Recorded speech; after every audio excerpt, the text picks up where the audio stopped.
lesson 25, which will be in part half of the next presentation. 25 and 26 will go as a set. What I'm going to do in 26 is literally make some Christmas ornaments that look sort of like these. Now I know that's maybe not the way you make them, but this is the way I do it.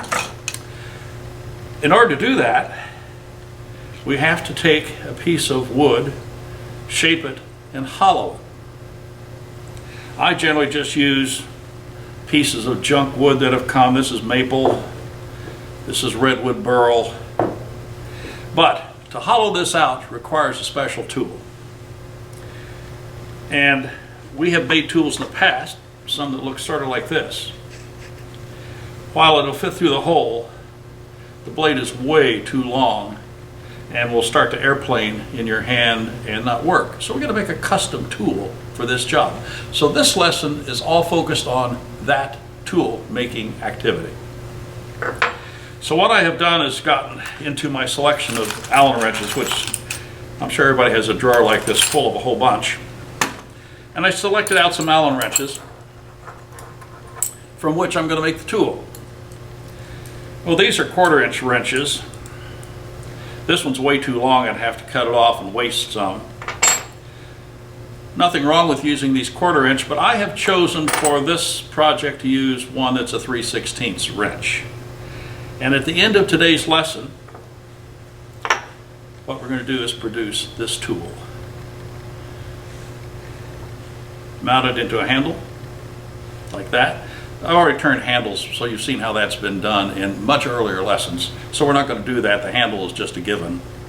So this is a 3/16 Allen wrench, which we're going to modify. So today's lesson, all about making tools. So let's get started. Kind of straightened up a little bit. And I want to talk to you about why this particular shape. 2 reasons.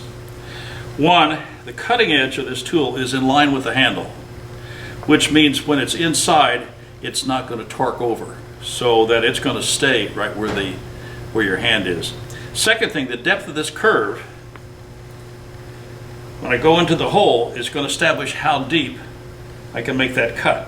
So from the outside, it says that that cut will go down to about there.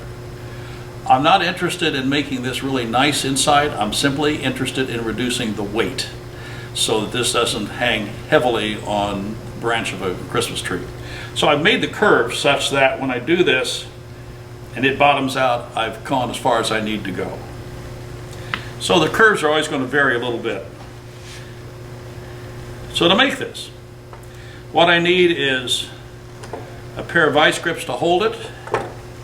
I'm going to use a couple of files in a few minutes to make sure the shaft is round rather than hexagonal, because as it goes into the hole, I don't want these corners dragging and cutting the wood into a larger hole than I planned for. And a torch and a vise. The torch is going to heat up the metal. I'm going to grab it with these vice grips and stick it into the jaws of the vise and actually make my first bend. And that is simply to take this 3/16 Allen wrench here and straighten it out. And then I'll show you the next step. So let's get started right now. Glasses, safety. I'm going to grab this in my the Allen wrench in the vice grip jaws, that's so I don't burn my fingers. I'm going to heat this curve right here. Come out here and literally straighten that out. So I've kind of set the vise such that it'll probably straighten it out. So let's fire up the torch.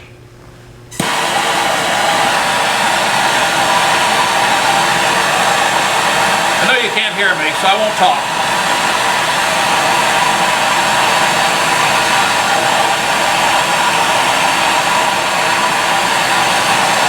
I'm just heating that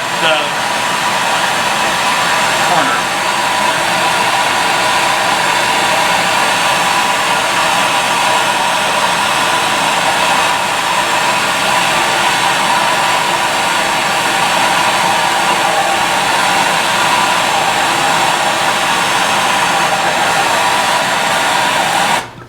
Got it?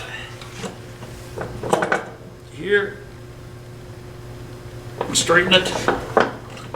Use the vise to straighten it some more.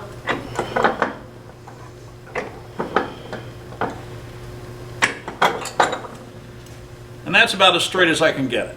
And that's good enough for what I need to do the next step. So I'm going to go to the lathe, grab this end in a 4-jaw chuck, and file this portion here down until it's round, but not until after it cools down a little bit.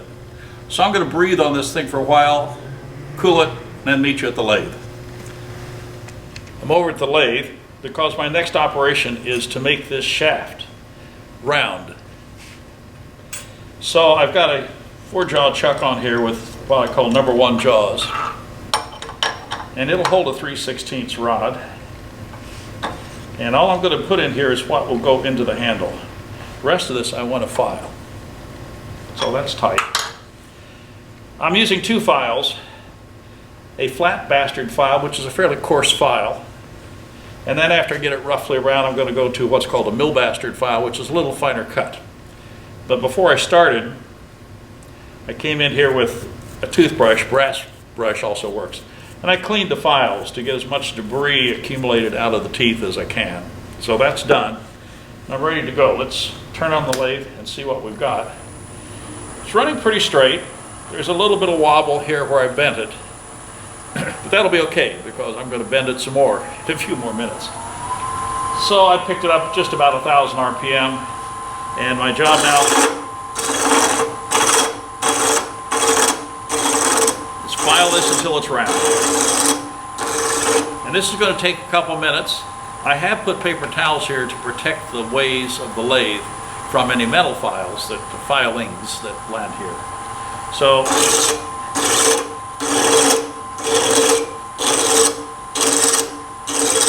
this is another opportunity for fast forward.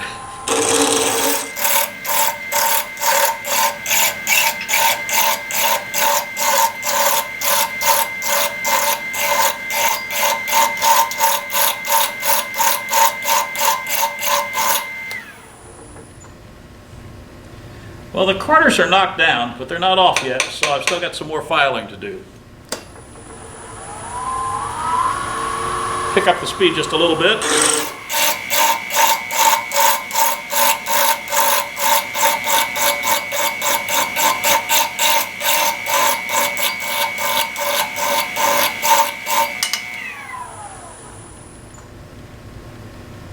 It's awfully close to being round. Down here a little bit more, and on the very tip a little bit more.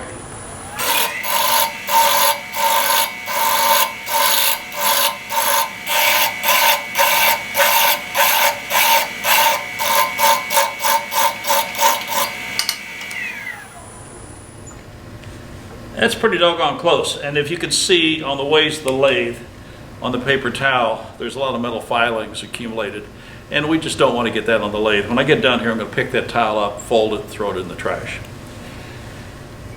So I think I'll go to a finer grit. This is where I'm going to go to the standard mill bastard file.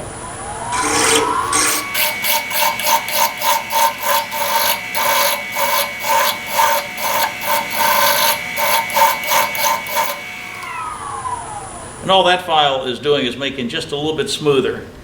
There's a few spots on here, but it doesn't really matter. I've got it roughly round. I'm going to take a piece of sandpaper, maybe about 180 grit, and try to clean it up just a bit more. So let me get that and I'll be right back. This is just to make it look nicer.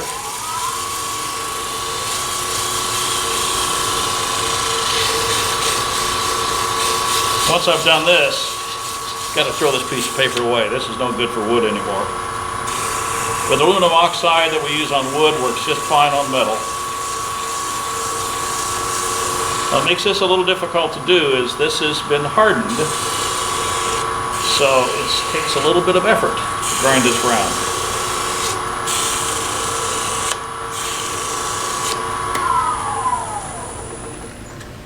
So it looks kind of nice.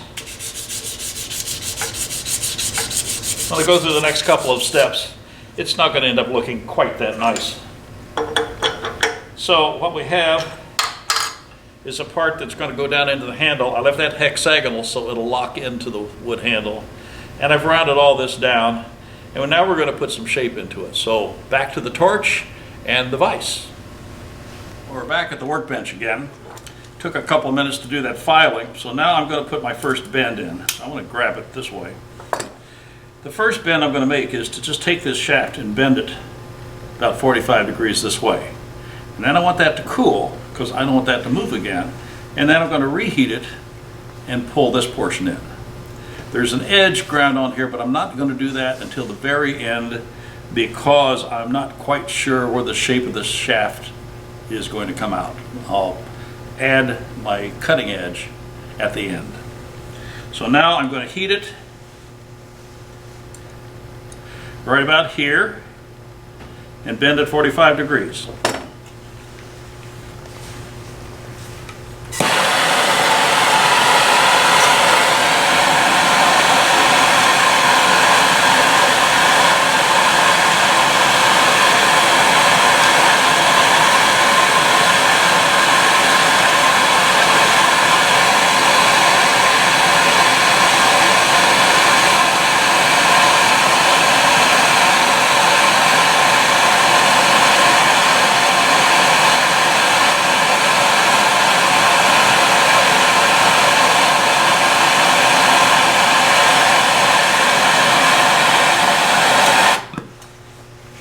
Forty-five degrees coming up.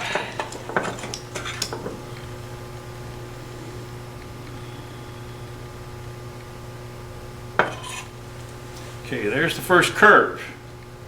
Now I'm going to let it cool because I now want to bend it here, and I don't want this portion here to be moving. So I've got to let it cool, reheat it, pull the rest of the curve in.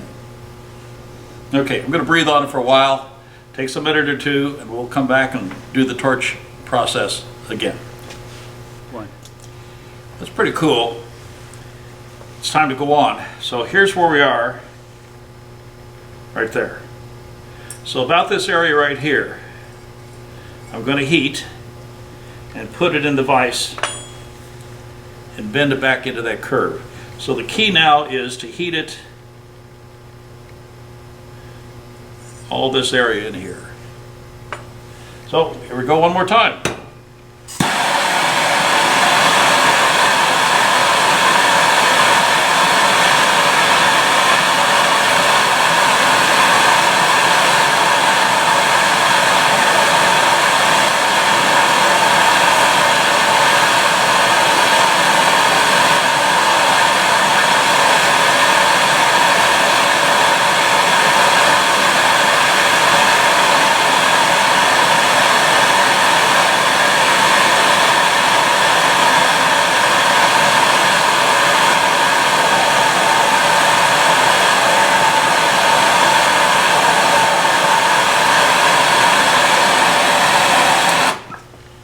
Okay, let's see how the bend goes. Into the vise. There's the working tip. I'm going to come back around and create my curve. And I'm going to move it just so I can curve it a little bit more. That looks pretty good, actually. Just a smidge more. There's our tool. Well, not quite a tool, but we're almost there. So I'm going to cool it again, and then we're going to go to the grinder and we're going to shape the tip. This needs to be rounded, and a cutting surface needs to be added, and the back edge needs to be slightly relieved. So while this is cooling, let me talk to you about the torch I'm using. This is a MAP gas torch. You can buy that at any hardware store. I particularly like the auto lighting features, as you can see how fast and easy that is. LP gas works equally well. You do not need the extra heat of the MAP gas, but I prefer it because it works just a little bit faster.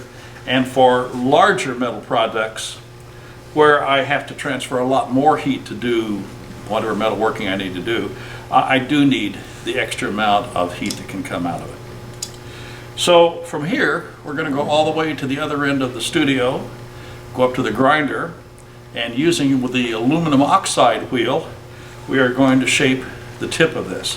Not the CBN wheels. This is carbon steel. And I don't want to put this onto the CBN wheels, but I will do all the work at the aluminum oxide. keeping it right here. For that matter, we can just move up there and go to work right now. See you in the other end of the room. One. We're at the grinders, and I've got a really good grip on this with my vice grip. Excuse me, my vice grips.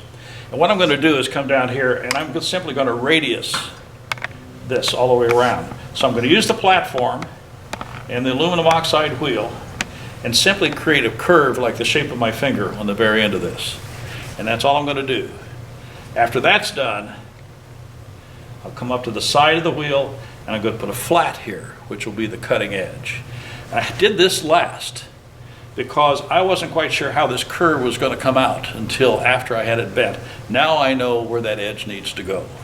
So now I'm going to go to the grinder and I'm going to turn it on and I'm going to very carefully grind that curve into it so it'll look like the tip of my finger when we get done, sort of like that. So good grip here. Make sure the platform is very close to the wheel. We don't want to risk this being able to wedge down in there. And we're ready to go. Up to speed.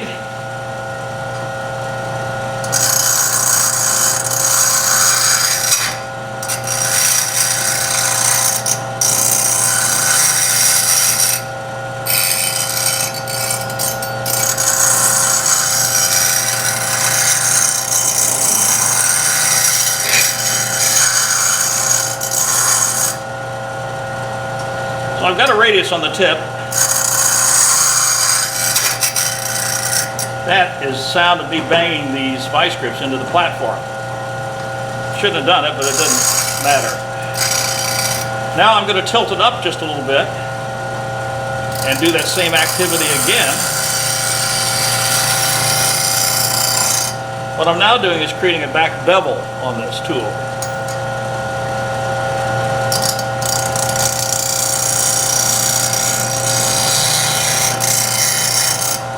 So now it looks like that. It's rounded, there's a back bevel on it, and now all I need to do is to put the cutting edge on, which has to be done on this side. This is going to be the cutting edge right here.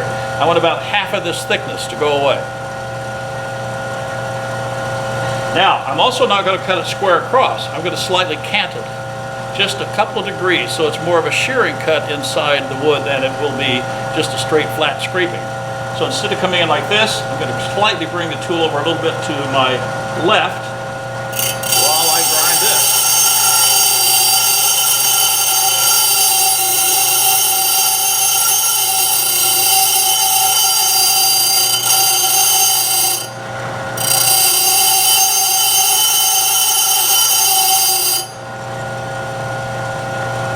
I'm getting there, but I got more to go.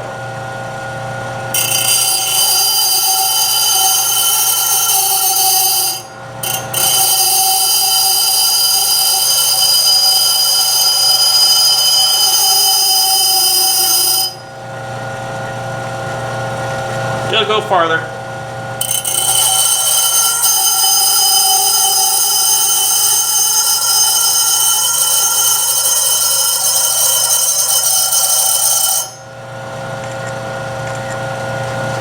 That's looking pretty good.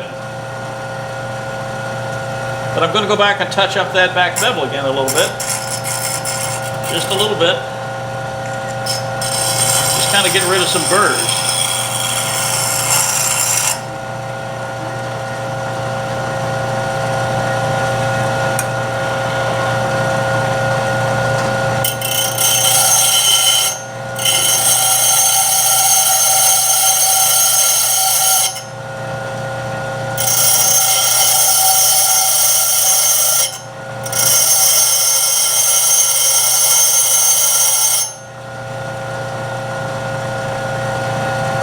Clean off the burrs again.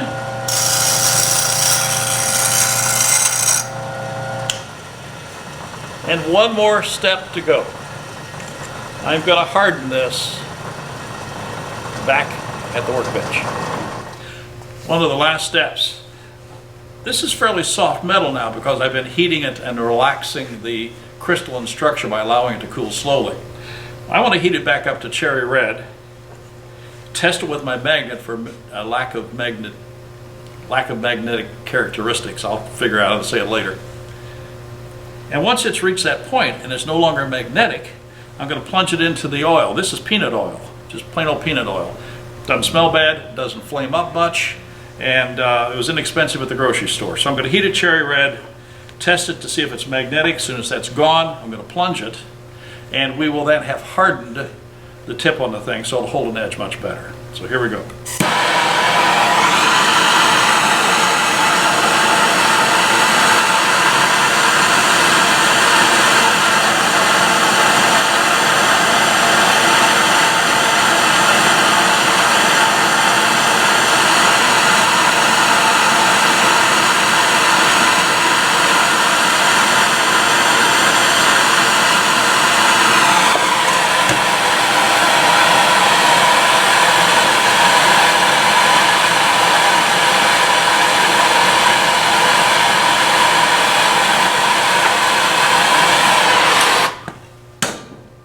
So I've got it in the peanut oil as quick as I could. Swirl it around so that I can cool it as fast as possible. Heating it up changes the crystalline structure of the steel to something that's much harder. And what I want to do is freeze that state. So once I've raised it, tested it for magnetic characteristics, then I try to freeze that crystalline structure by doing this. So that's now cleaned. It's a little dirty looking, and it's dirty looking because it's got oil on it, for one. And it's got some black on the surface, and the black is carbon that has been driven out of the steel in that heat treating process. So what I would now do is polish that up a little bit.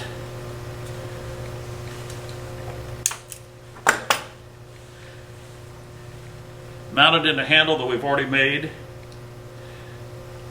Little epoxy in there will do that just fine. And you know how to make handles, so I don't need to show you that. But I do want to touch the edge up right before we quit, because sharp as possible is a good thing. So a little hand honing, and we'll see you in the next lesson where we actually make the ornaments using this tool. See you later.